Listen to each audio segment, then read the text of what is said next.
del país. 7 personas muertas y varias heridas tras volcamiento de autobús interprovincial en la vía Los Bancos Santo Domingo. 20 personas detenidas, autos decomisados tras operativo Fortaleza 1 ejecutado en Manabí. Presunta organización delictiva fue desarticulada por las autoridades. Bloque de oposición presenta pedido de juicio político en contra de vicepresidente Jorge Glass. La iniciativa cuenta con 59 firmas de respaldo. Padres de familia podrán ser parte de la selección de maestros en unidades educativas. La disposición fue emitida por el Ministerio de Educación. En lo internacional, crecen las dudas en torno al supuesto ataque terrorista en Venezuela, mientras la oposición realiza una nueva jornada de manifestaciones.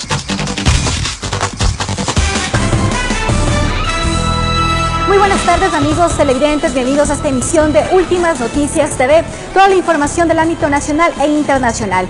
Empezamos así de inmediato, les contamos que más de 20 personas detenidas y varios vehículos decomisados son parte de los resultados tras el operativo Fortaleza 1, ejecutado en varios cantones de Manabí. Más de 4 meses de trabajos de inteligencia permitió a la policía desarticular a supuestas bandas involucradas en diferentes delitos.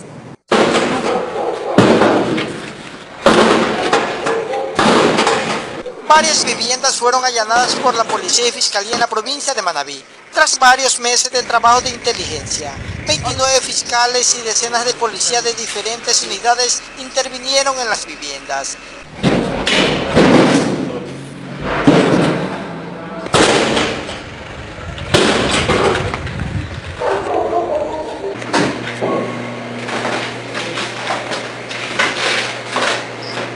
En Manta, en el barrio San Agustín de la parroquia Tarqui, 5 viviendas fueron allanadas, donde se detuvo a personas y se decomisó vehículos junto con las evidencias.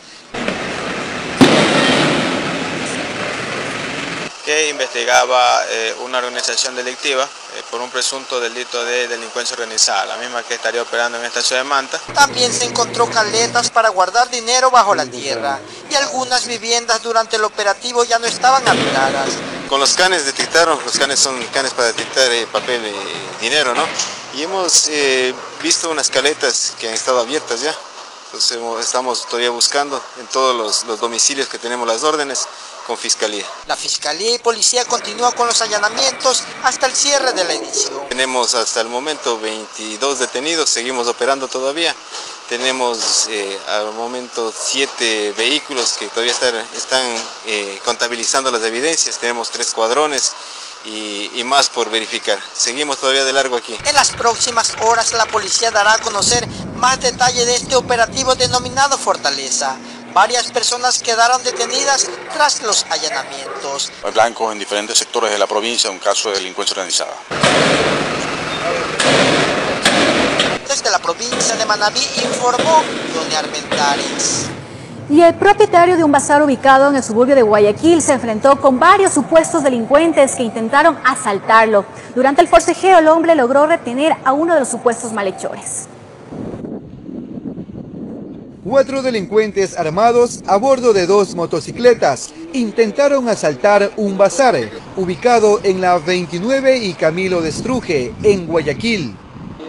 Los malhechores no se esperaban que el dueño del negocio evitaría a toda costa el robo de sus pertenencias. Así había sido 3 ciudadanos en una motocicleta. Al verse que el ciudadano trata de ingresar al local, el denunciante manifiesta que los encierra en el local. Baja porque tiene una puerta de salida de emergencia. Él sale, los encerró en el local. Como eran 3, alzan de nuevo el ánfora y solo logra atrapar a uno. Durante el forcejeo y con la colaboración del populacho, se logró retener a uno de los supuestos malhechores. El denunciante manifiesta que la indignación lo llevó a actuar de tal manera. Allá afuera tuve que forcejear con uno de ellos porque me estaban apuntando para dispararme prácticamente, pero el uno salió y el otro por ahí forcejeando conmigo para poderme disparar. El arma quedó ahí, entonces igual se me escapó porque por eso quedé todo rasmillado, pero ya ahí cerca de mi casa lo pudieron coger la misma gente. La policía tiene identificado a los 3 sujetos que lograron escapar y piensa dar con su paradero por medio del único detenido en el procedimiento. Miguel Vélez es el agente fiscal que abocó conocimiento del caso. Está con un arma de fuego en la cual la fiscalía va a tomar procedimiento. Posteriormente se le formó la carga conforme al artículo 189, primer inciso del Código Orgánico Integral Penal, que sanciona con una pena privativa de libertad de 5 a 7 años. Ya porque tiene un arma de fuego se lo encontró en su poder. Informó Jorge Salazar. Y presten mucha atención, 7 personas fallecidas y varios heridos dejó un accidente de tránsito ocurrido en la vía Los Bancos, Santo Domingo.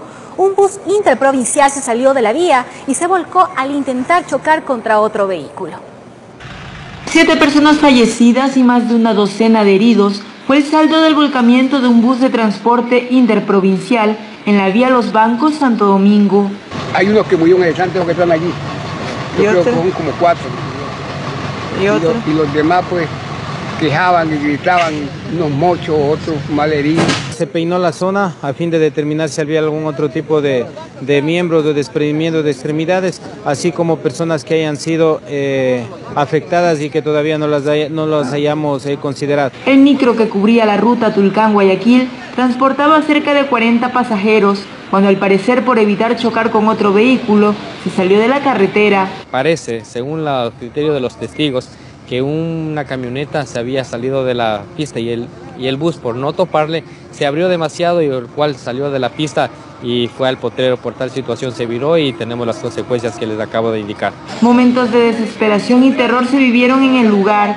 Los heridos fueron trasladados a varias casas de salud de Pichincha y la provincia Sáchila. Tenemos un niño que está mutilado su brazo derecho, en el cual inmediatamente se lo trasladó al Baco Ortiz. El hijo mío estaba herido mal, la mano claro, toda pichangada hasta por aquí. Y la cabeza trapeada, bueno, estaba herida. Se pudo extraer personas que tenían politraumatismos, quienes pudieron ser trasladados en las ambulancias del Ministerio de Salud Pública y Ministerio del IES.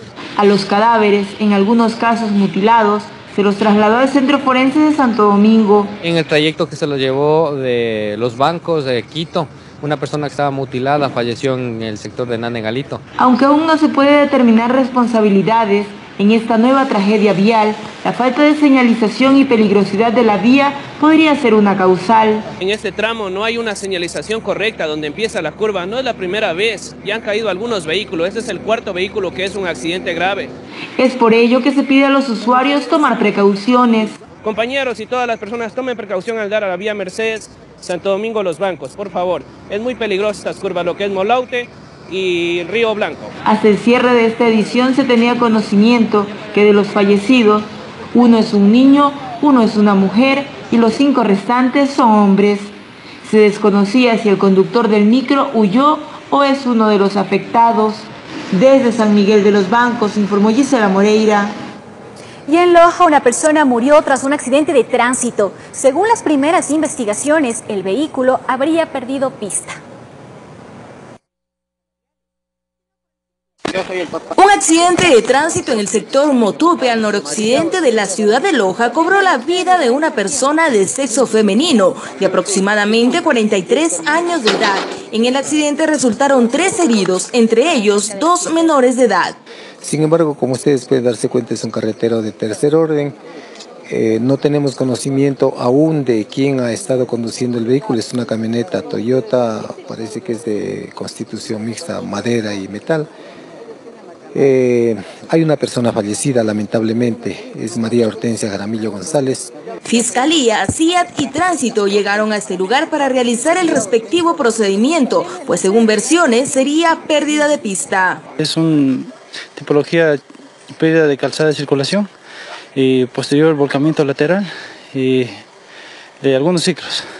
Al momento de llegar al lugar se verifica 4 personas heridas, entre ellos 2 menores de edad. Los heridos fueron trasladados de inmediato a diferentes casas de salud y la persona que falleció fue llevada a la morgue para la autopsia de ley. El tratamiento del cadáver, el reconocimiento que está haciéndolo el CIAT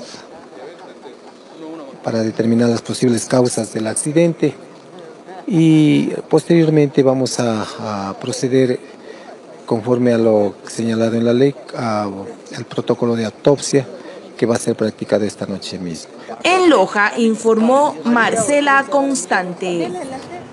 Y un motociclista murió al estrellarse en la vía Montecristi-Jipijapa en la provincia de Manabí. El cuerpo fue hallado por quienes transitaban por esa vía. La policía investiga las causas de este accidente. Un guardia de seguridad murió la mañana de este miércoles tras sufrir un accidente de tránsito registrado en la vía Montecristi-La Pila. Aunque lo encontraron a las 5 de la mañana, todavía no estamos muy seguros. Pero no se sabe quién, cómo pasó, solo lo encontraron tirado ahí. ¿Que él iba para su casa? No, creo que ya se iba al trabajo. La víctima se movilizaba a bordo de una motocicleta que se estrelló en una señal ubicada a un costado de la vía. Que había sido porque la calzada está mojada, por entonces la neblina, y parece ser que eso fue la falla de la moto, ¿no? Joven y apenas 30 años tenía, toda su vida por delante. Peritos de la Comisión de Tránsito del Ecuador llegaron al sitio para levantar indicios que permitan esclarecer las causas que provocaron el accidente. Las causas posibles del accidente son la falta de luminaria en la vía, y así mismo se presume que el conductor, la somnolencia, el cansancio del trabajo, lo hace perder pista y se ocasiona el accidente de tránsito. ¿De quién se trataría? Tenemos los datos del señor, es el señor Pérez Santana Jaime, con licencia tipo A. El cuerpo fue llevado al Centro Forense de Manta para la autopsia de rigor. Con cámaras, Eduardo García desde Montecristi, provincia de Manabí, informó Wendy Delgado.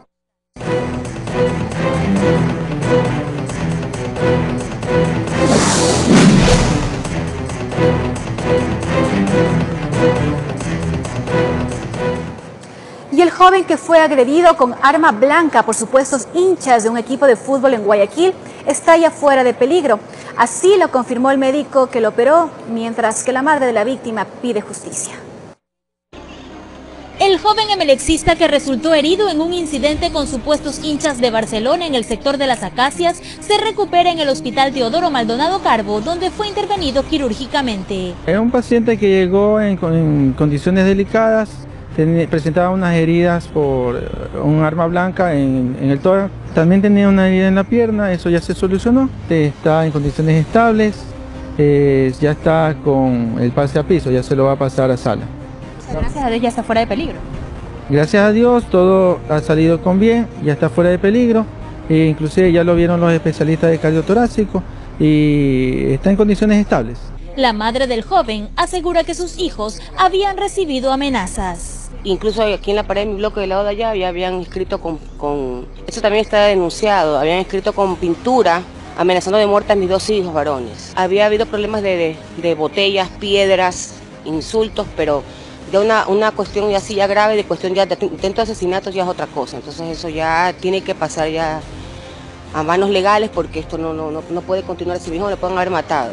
Y pide justicia. Sé que han agarrado a algunos y también sé que uno de esos fue. Yo confío en Dios y lamentablemente tiene que pagar la persona, porque él tiene que haber pensado primero antes de hacer lo que hizo. La policía asegura que está trabajando en la zona para evitar estos conflictos que, según los moradores, se han vuelto comunes entre los integrantes de las barras. En ese sector, en las Acacias y en todo el territorio de la jurisdicción, han sido alertados todos los miembros institucionales que están de servicio en miras de identificar alguna aglomeración de por lo menos más de 5 personas a través de la presencia policial en la calle y las cámaras del ECU 911 y del municipio de Guayaquil para identificar estas agrupaciones que tiendan a hacerse violentas, para hacer un seguimiento e identificar y comenzar a tomar fotografías e imágenes de lo que vienen realizando, para que de pronto en un futuro pueda cometerse un delito, poder a través de las cámaras identificarles y proceder a la detención. Informó Roselena Vasconés.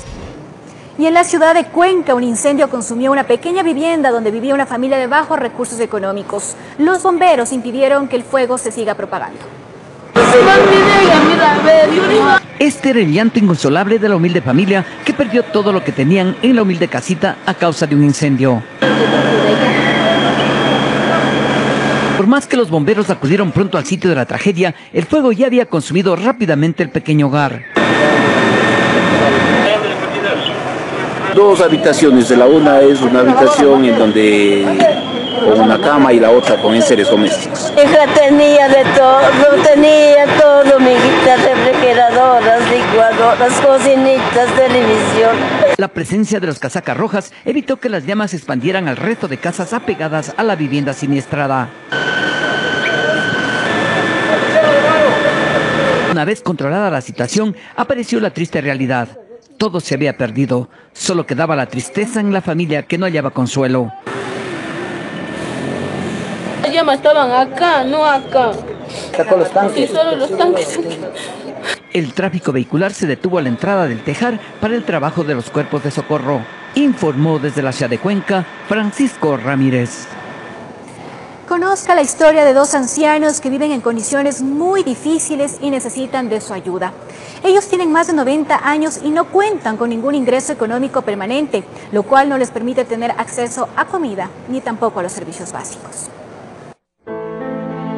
La vejez, un camino sin retorno que todos recorreremos algún día, unas manos santas agrietadas por los años, una mirada llena de recuerdos y en ocasiones un destino solitario, difícil y desgarrador.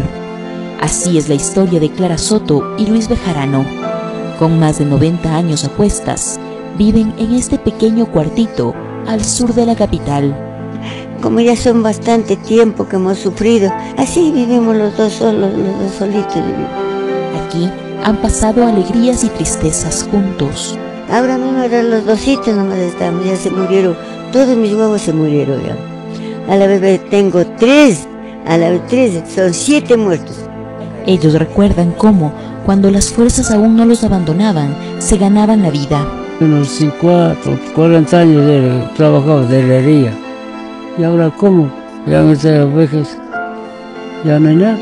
Unas bonitas camisas yo bordaba, íbamos con mi madre íbamos así a vender por ahí lejos. Ahora ya no tienen una fuente de ingresos y las necesidades son muchas. Bueno, mamacita, falta casi meter todo, me falta casi de todo, no tengo nada. Principalmente la barriga es la que busca más la comidita. Solo basta recorrer su hogar para darse cuenta de ello. El baño, por ejemplo. La situación del baño es bastante penosa porque en las condiciones que está no es lógico utilizarlo, ¿no? El agüita también apenas tienen un grifo y días tienen, días no tienen el agua, ¿no? Esta es la cocina, a leña, porque es la única forma que conoce Clara para preparar sus alimentos. Entonces, por medio de leña, no tengo cocina, es con leñita le cocinamos la comidita. Pero en su camino encontraron almas caritativas que los ayudaron, conmovidos por la situación de esta pareja. Cuando nosotros vivíamos al frente, nosotros le dábamos así cuando podíamos el desayuno, el almuerzo, la merienda, pero en realidad la mayoría de tiempo pasaba más con nosotros. Si usted puede darles una mano, por favor comuníquese con nosotros al 373-1150, extensiones 2227 y 2230, pues esta pareja realmente necesita de su colaboración. El tema de vivienda, que se mejore la vivienda, porque sí realmente hay un sector de la vivienda que está a punto de caerse. También nos ayuden proviéndole de alimento que necesitan ellos a diario, que se mejoren las condiciones de vida prácticamente. En Quito informó Andrea Valareso. Amigos televidentes, nosotros apelamos a su buen corazón para que ayude a esta pareja de ancianitos que lastimosamente no tienen los recursos para poder sobrevivir. Nosotros sabemos que usted va a colaborar y si quiere hacerlo lo puede hacer a través de nuestras redes sociales o también comunicándose al número 098 18 43 93. Recuerde que cualquier tipo de ayuda será necesaria para que estos abuelitos puedan seguir sobreviviendo ya que no tienen los recursos económicos. Le repetimos el número que es 098 18 43 93. Amigos televidentes, es momento de hacer una pausa comercial, pero nosotros más adelante tendremos más información para ustedes. Es así que de manera oficial la oposición presentó el pedido de juicio político en contra del vicepresidente de la República, Jorge Glass. Y además, El abogado defensor de Alexei Mosquera confirmó que su defendido fue el asesor de la empresa Odebrecht cuando era ministro de Estado. Esta y mucha más información aquí en Últimas Noticias TV.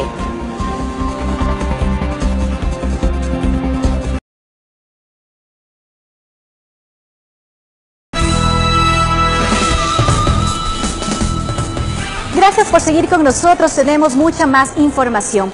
De manera oficial, la oposición presentó el pedido de juicio político en contra del vicepresidente de la República, Jorge Glass. Los asambleístas buscan interpelar al segundo mandatario, acusado de ser el responsable político ante las múltiples denuncias de corrupción que sacuden altas esferas gubernamentales. El pedido es impulsado por la bancada Creo Suma y respaldado por 59 firmas, más de las necesarias para este proceso. Los legisladores encabezados por Roberto Gómez ingresaron la documentación respectiva con la solicitud para el inicio de juicio político. Estamos cumpliendo con la responsabilidad que nos mandan nuestros mandantes. El Ecuador requiere la investigación completa de todos los actores que tienen que responder ante la ciudadanía por lo que ha sucedido en estos últimos 10 años de correísmo. La Constitución establece que para los mandatarios las causales de enjuiciamiento político son concusión, cohecho, peculado, enriquecimiento ilícito, entre otras. En la oposición aseguran que existen las pruebas suficientes para llevar a juicio político al vicepresidente. Las razones por las cuales se puede enjuiciar es por cohecho, peculado, enriquecimiento ilícito. Si eso se ha dado dentro de los sectores estratégicos de los cuales es el responsable políticamente, nosotros tenemos causales para iniciar el juicio político. Y con un juicio, con sentencia condenatoria de cohecho, tenemos las pruebas suficientes. Estamos dispuestos a enfrentar todas las etapas del proceso, de tal manera que sean los ecuatorianos quienes impongan una sanción moral a las personas que están implicadas en casos de corrupción. El pedido fue firmado además de los legisladores de Creo Suma por varios independientes, la Izquierda Democrática y los socialcristianos. Esta solicitud deberá ser analizada por el Consejo Administrativo de la Legislatura, en donde existe una mayoría oficialista. En la bancada de País dicen que deberán revisar las pruebas para admitir a trámite esta solicitud.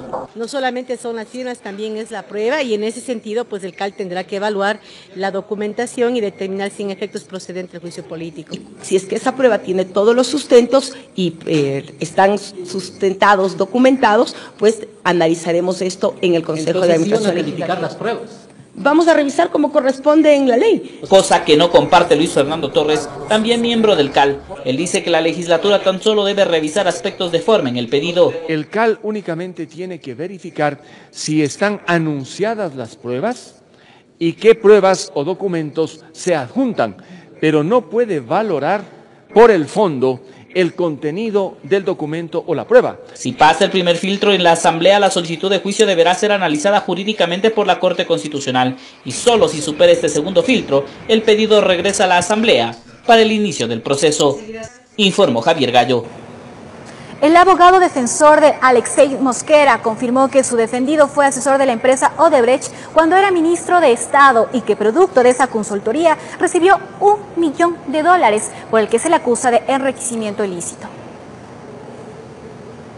Franklin Arévalo es el abogado defensor del exministro de Electricidad Alexei Mosquera, quien dice que su defendido ha decidido romper el silencio. Romperá el derecho al silencio y rendirá la versión en el momento que nosotros solicitemos en forma oportuna. Mosquera está detenido acusado por haber recibido una coima de $1 millón por parte de Odebrecht. Arévalo confirma que Mosquera recibió ese dinero, pero que no se trató de una coima, sino más bien de un pago por una consultoría que habría realizado el exministro cuando ejercía su cargo, es decir, era ministro y consultor al mismo tiempo, pero que eso no es ilegal, asegura. No existe prohibición respecto de hacer consultorías con ese tipo de empresas y no lo hacía en el tiempo que le ocupaba el cargo de ministro, lo hacía en el tiempo que no ocupaba precisamente ese cargo. Esto, aunque en meses pasados fue el expresidente Rafael Correa quien aseguraba que ese dinero Mosquera lo había recibido cuando ya no era ministro de Estado. El abogado dice lo contrario. Resulta que es un depósito, Alexei Mosquera, ya cuando ya no era ministro, 2 años después de terminado el contrato de Toachi Pilatón, pues no es coima, no es soborno, porque Alexei Mosquera ya no era funcionario público. Es un acuerdo entre privados, Fue entre el periodo de 2007 y 2009. Cuando él era ministro. Cuando él era ministro, efectivamente. También. Pero Arévalo deja en claro que Mosquera nada tuvo que ver en los proyectos que construyó Odebrecht en Ecuador, que por ejemplo el proyecto Toachi Pilatón lo firmaron otras autoridades. La empresa pública Toachi Pilatón, en aquel entonces presidida por el prefecto Gustavo Baroja. Rechaza también las declaraciones del abogado defensor de Marcelo Endara, también detenido por este caso y tío del exministro, quien acusó a Mosquera de presionarlo para firmar los documentos. No existe tal utilización. Lo que existe es una constitución de empresas debida y legalmente conformadas. En ambos casos los detenidos han decidido romper su silencio y se comprometen a colaborar con las autoridades para esclarecer esta denuncia de corrupción en torno al caso Odebrecht, informó Javier Gallo. Y en el marco del llamado al diálogo nacional, el presidente Lenín Moreno se reunió con el prefecto de Guayas, Jimmy Jairaela, y el ex candidato presidencial, Dalo Bucaram, quienes destacaron el nuevo estilo del gobierno. El primero en llegar a la cita fue el líder de Centro Democrático y prefecto de Guayas, Jimmy Jairaela, quien por cerca de una hora se reunió con el presidente Lenín Moreno a puertas cerradas. A su salida, Jairaela señaló que entregó en manos del primer mandatario sus aportes a las reformas a la Ley Orgánica de Comunicación. Que son la eliminación de la Supercom y de la Cordicom, que debe conformarse una comisión técnica, no política, y que debe reemplazarse las multas por otro tipo de mecanismos que los hay, como la mediación, como conmutar las multas, como canjear las multas por campañas cívicas. Además informó que acordaron que este próximo 24 de julio suscribirán en Guayaquil el convenio de crédito no reembolsable para la construcción del dragado del río Guayas. Crédito no reembolsable por $20 millones para el dragado del río Guayas, a lo que se suma el endeudamiento que asume la prefectura, que es de $44 millones. En su intervención, Jairaela cuestionó las declaraciones hechas por la legisladora Gabriela Rivadeneira en torno a la convocatoria al diálogo realizada por el primer mandatario. Lo más incoherente es que el diálogo que propone el presidente de la República tenga detractores adentro de su partido y no afuera, porque curiosamente afuera más bien se ve con buenos ojos esta revolución del diálogo. El segundo en llegar fue el ex candidato a la presidencia y líder de Fuerza Ecuador, Dalo Bucaram, quien destacó el nuevo estilo de gobierno e indicó que presentó ante el presidente Moreno varias propuestas recogidas durante la última campaña. Por ejemplo, el tema de la eliminación de la tabla de drogas, que hoy forma parte de la agenda de este gobierno en buena hora, de la creación de una comisión anticorrupción, la cual celebramos, pero que invite a la ONU a participar de ella, que los concursos que lleve a cabo el Consejo de Participación Ciudadana sean totalmente transparentes. Bucaram también se refirió a las declaraciones hechas por Rivadeneira. Hay pequeñas voces que le hacen eco a aquel que se quedó solo odiando y que tiene una agenda de odio. No merece de mi parte ninguna respuesta, más que ignorarla. En Quito informó Adriana Rojas. El bloque multipartidista de la Asamblea Nacional, conformado para ser parte de las investigaciones en torno al caso Odebrecht, mantiene una reunión con el Contralor Subrogante Pablo Celi. Javier Gallo, desde la sede de la Contraloría, con más información. Adelante, Javier, muy buenas tardes. Cuéntanos los detalles a esta hora. Alison, amigos televidentes, muy buenas tardes. Ha concluido hace poquísimos minutos la reunión de esta comisión multipartidista con el Contralor Subrogante Pablo Celi. Esta reunión era importantísima, pues se buscaba recabar información en torno al caso Odebrecht. Según el legislador Luis Fernando Torres, en la cita el Contralor Subrogante ha entregado varios de los documentos que la anterior administración, la de Carlos Polit, habría dirigido hacia la Fiscalía General del Estado con indicios de responsabilidad, por ejemplo, en el caso de la construcción de la hidroeléctrica San Francisco. Se ha confirmado que existen esos documentos, que existen esos informes con responsabilidad penal y que esperarán, dicen los miembros de la comisión multipartidista, también reunirse con otras autoridades para poder seguir recabando información en torno a este caso de corrupción que sacude las altas esferas gubernamentales. La comisión multipartidista, conformada por varios delegados de los partidos dentro de la Asamblea Nacional, han mantenido ya una reunión también con el embajador de Brasil en Ecuador, también, como lo recordamos con el fiscal general del Estado, han ratificado que por el momento no es necesario viajar ni a Estados Unidos ni a Brasil y que ellos van a seguir recabando información aquí en el país. Se prevé que en las próximas semanas se puedan reunir también con delegados y con los fiscales que están investigando casos puntuales de corrupción en este escándalo que ha surgido y que sacude a varios países en Latinoamérica. Entonces ha concluido ya la reunión acá en la Contraloría General del Estado con esos resultados. Regresamos hacia el estudio central contigo, Alison. Tienes más información. Adelante, muy buenas tardes. Muchas gracias, Javier, por esa importante información que se desarrolla a esta hora de la tarde, pero nosotros también vamos a hacer un contacto directo también con nuestra compañera Andrea Orbe. Ella se encuentra pues en el Carlos Andrade Marín, en este hospital, en donde Richard Espinosa, quien es el director del IES, dio unas declaraciones en las que se refirió a la deuda que mantiene el Estado con esta institución. Vamos a escuchar entonces a Andrea, que está lista ya en los exteriores del Hospital Carlos Andrade Marín. Alison, buenas tardes, amigos televidentes. Así es, nosotros nos encontramos aquí en el Hospital Carlos Andrade Marín, donde a propósito de la información que se brindó sobre la remodelación que tendrá esta casa de salud, el presidente del directorio del IES, Richard Espinosa, se refirió a otros temas. Uno de ellos, la deuda que mantendría el Estado con esta entidad. Espinosa explicó que en los próximos días el IES enviará un balance definitivo a la Superintendencia de Bancos, afirmando la deuda que se tendría, y asimismo se mantendrá en próximos días una reunión con el Ministerio de Finanzas para planear una posible forma de pago. Oigamos un poco de lo que dijo. Ya nosotros como IES tenemos la responsabilidad de cumplir con lo que manda la ley. Yo siempre he sido cumplidor de la ley, y si un informe de Contraloría motivado por nosotros mismos encima más nos dice que hay deuda, esa deuda se tiene que reconocer. Y para eso yo tendré reuniones. No, todavía hemos primero tenido que seguir un proceso, y el proceso ha sido de restablecer esa deuda, no en los balances, porque los balances eso va después, eso lo tengo que firmar yo. Pero sí en los estados financieros se han restablecido, se envía a la Superintendencia de Bancos, se envió a la Contraloría y al Ministerio de Finanzas. Ya recién con ese documento voy a proceder a reunirme con el Ministerio de Finanzas para hablar de esto. La deuda que mantendría el Estado con el IES sería de más de 2.800 millones de dólares. Espinosa también se ha referido a que él está abierto a conversar con los grupos de jubilados que hace pocos días, recordemos, habían puesto una demanda en contra de él. Esta es la información que se genera desde este punto. Ustedes siguen con más en Estudios. Muy buenas tardes. Muchas gracias, Andreita, por esa información importante a esta hora del día. Pero en el mismo tema les contamos que con créditos internacionales se cubrirá el pago que se encuentra pendiente. Por incentivos de jubilación se dará prioridad, preste atención, a personas de 70 años de edad en adelante y que tengan algún tipo de discapacidad.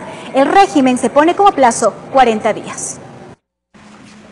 Son 808 millones los que demanda el gobierno nacional para ponerse al día con el incentivo a la jubilación, monto que podría incrementarse a 1.123 millones. Carlos de la Torre, ministro de Economía y Finanzas, argumentó que no es el mejor momento para la caja fiscal. Sin embargo, existe la obligación y compromiso. Al no contar con esos recursos económicos, se anuncia una salida.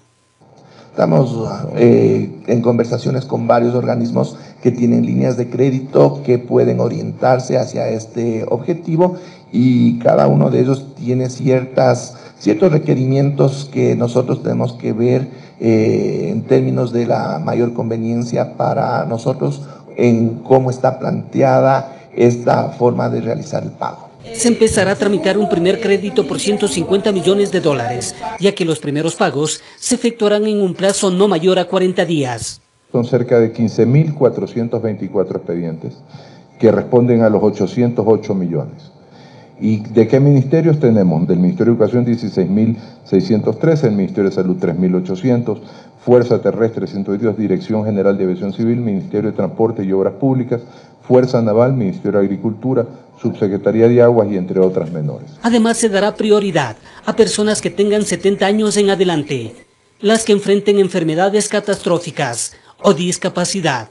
Para los pagos siguientes, como les había indicado, tenemos que conversar con los jubilados. Todo dependerá de los plazos y los momentos en que se realicen los pagos para la inclusión respectiva en el presupuesto. Si es que se pudiese incluir todo en 2017 sería lo ideal, pero si no es así, tendríamos que ver una fórmula para poder extender más adelante en el tiempo. Los ministros de Economía y Finanzas y de Trabajo definirán el cronograma de pago a aplicarse. Las autoridades explicaron que el problema inició en el 2010, profundizándose en el 2015. Informó Héctor Romero. Y padres de familia podrán participar de la selección y contratación de profesores y empleados administrativos. Ellos formarán parte de una comisión de observadores para verificar que el proceso sea riguroso y transparente. Esto se da por una resolución del Ministerio de Educación. El pasado viernes 23 de junio, el Ministerio de Educación envió una carta donde convoca y compromete a las autoridades educativas a una cruzada ética en defensa de la seguridad y protección de los estudiantes. Para esto se conformará comisiones de padres de familia para que sean observadores y verifiquen los procesos en la selección, contratación de profesores y empleados administrativos sean rigurosos y transparentes. Los segundos padres de nuestros hijos son los profesores, pues. Entonces, mientras más cuidado, más preparación, más el Ministerio de Educación tome parte en la educación de nuestros hijos, yo le veo que está excelente. Para Amparo Molina, madre de familia de una de las víctimas que sufrieron abusos sexuales por parte de un profesor en un establecimiento al sur de Quito, aplaude esta resolución que es como medida reparatoria. De alguna manera, esta es la lucha de los padres de familia que han presionado de alguna forma a las instituciones a que se den este tipo de políticas públicas. Dentro de las 13 políticas que se encuentran en el acuerdo ministerial que regula la contratación en planteles educativos, fiscomisionales y particulares de Ecuador, se encuentra la elaboración de un manual que establezca procedimientos claros que aseguren el mayor grado de objetividad, transparencia e imparcialidad. Que sea por precautelar la integridad de nuestros hijos, jóvenes y niños, es importante también tener el criterio de los padres para que también sean parte de este sistema educativo y podamos todos ser responsables y estar vigilantes de todos estos nuevos procesos. Entre las políticas emitidas en el acuerdo, las instituciones deben cumplir con lo siguiente: definir el perfil del puesto, cargo o función de acuerdo a la necesidad institucional, realizar una convocatoria pública a través de medios de comunicación que la institución consideren necesarios, a fin de garantizar un proceso concurrente y competitivo, garantizando la adecuada selección. Receptar y verificar la veracidad de la documentación presentada por los postulantes. Esta debe cumplir con lo establecido en el perfil del puesto y este instrumento. Dentro de las disposiciones generales, se ordena que se apliquen procesos de evaluación psicológica y de monitoreo frecuente a todos los directivos, docentes, personal administrativo que en la actualidad estén contratados. Y sí me parece buena la idea de que nosotros también seamos partícipes de escoger a los profesores de nuestros hijos. Ahí, en cambio, es la iniciativa de los padres, que ellos tienen que estar más cerca de esta comisión. Informó Patricia Aldaz. Seguimos con más información aquí en Últimas Noticias TV. Les contamos que el incremento de 5 centavos en la tarifa de transporte público es la propuesta que deberá definir el Cabildo Capitalino. Sin embargo, los choferes no están conformes con el valor establecido. En el interior del Consejo Municipal también existen algunas discrepancias.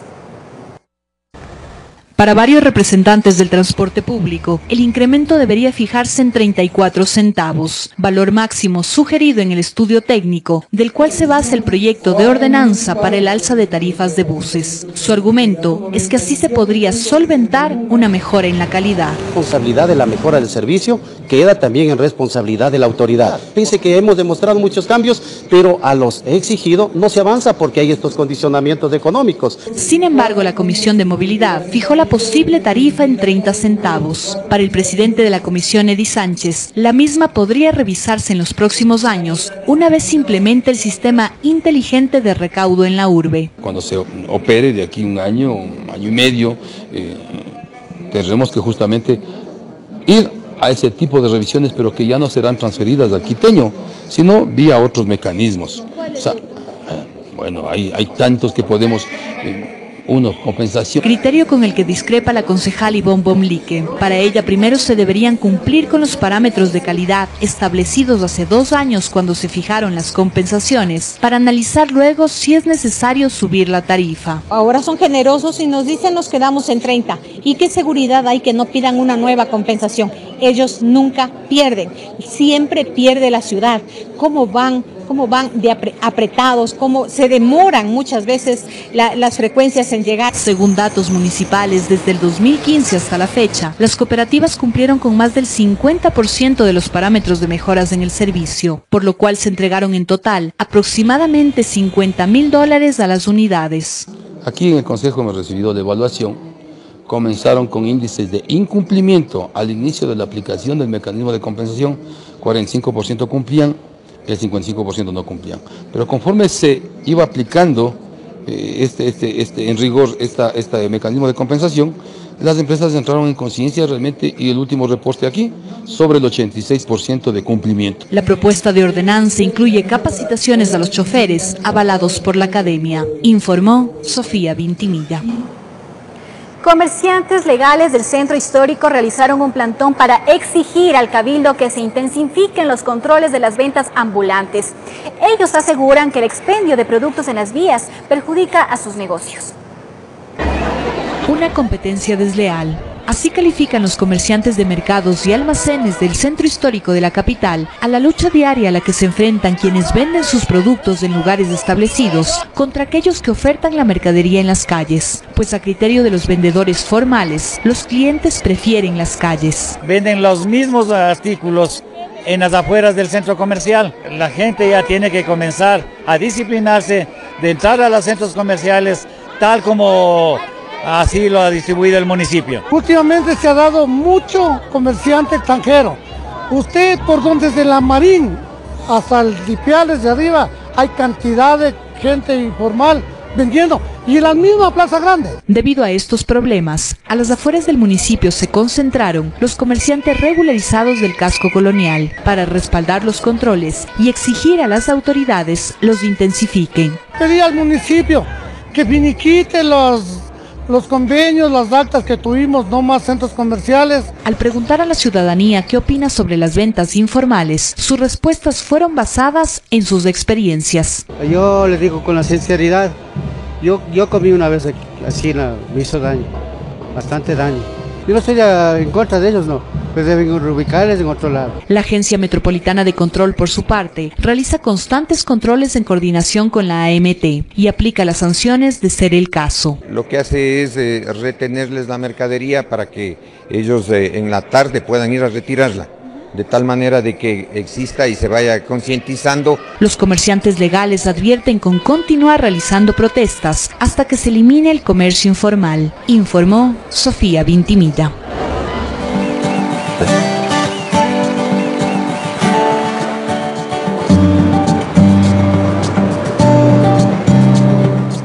Las fiestas tradicionales de San Pedro y San Pablo, que se celebran cada año en la parroquia Machalilla en Manabí, inició su celebración con la cargada de los santos en una procesión marítima y fiestas populares, con la llegada de los presidentes blancos y negros. Los pescadores dejan sus embarcaciones para dedicarse a las fiestas religiosas, costumbres que se mantienen desde hace ya varios años.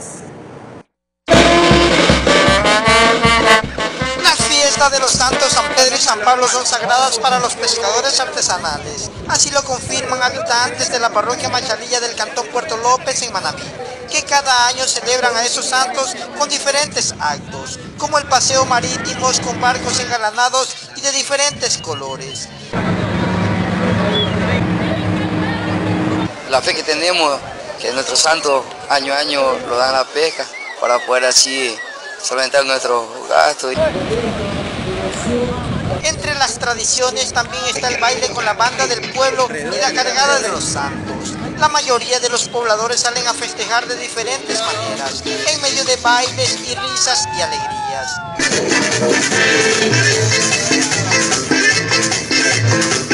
Y al no realizar la fiesta, creo perder la devoción que tienen los machalillenses aquí. Los presidentes blancos y negros se lo distinguen por sus uniformes.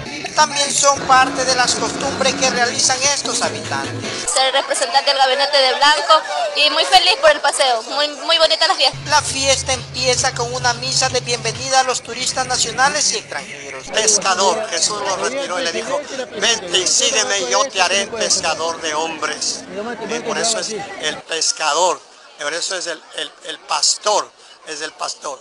Y Pablo es el evangelizador, ¿no? Y ambos ofrecieron su vida. El uno murió cabeza abajo, Pedro, porque dijo, yo no puedo morir como Cristo, y Pablo murió degollado. Por eso se le realiza esta fiesta cada año a Pedro y Pablo. Por motivo de estos años, los meses son buenos, él da pesca para que hagan su fiesta. La culebra y los santos Pedro y Pablo son sagrados por estos días, donde la celebración empieza y la pesca se paraliza en recordación a las fiestas tradicionales. Bueno, yo la culebra año a año yo cambio. Hay uno dice que es la misma, no. Cada año que viene la fiesta, yo la aflojo. Se baila, se divierte, uno se goza, mejor dicho, porque hay comida, hay bebida, todo le dan a la gente cuando vienen aquí. Desde la provincia de Manabí informó Jody Armendáriz. Con una cordial invitación para que usted visite Manabí en esas sus fiestas tradicionales, nos despedimos. No se olvide de sintonizar a las 18:55 la emisión estelar del Comercio TV conmigo. Nos vemos el día de mañana. Muy buenas tardes.